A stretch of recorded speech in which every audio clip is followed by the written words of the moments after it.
நம்பிக்கை. ஒரு பக்தன் ஒருவன் நெடுங்காலமாக சிவனை வேண்டிக் கொண்டிருந்தான். காலங்கள் கடந்தும் சிவனின் தரிசனம் கிட்டவில்லை. அவனது வேண்டுதல்களும் ஏதும் நிறைவேறவில்லை.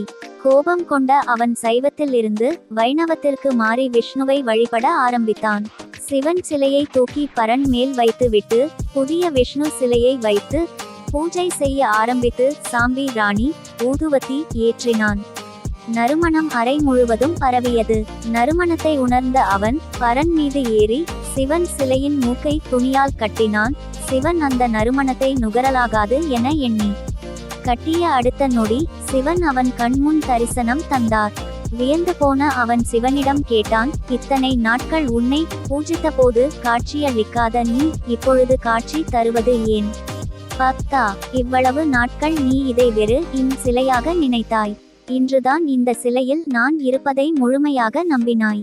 நீ உணர்ந்த அந்த நொடி நான் உன் கண்முன் வந்து விட்டேன் என இறைவன் பதிலளித்தார். ஓம் நமசிவாய.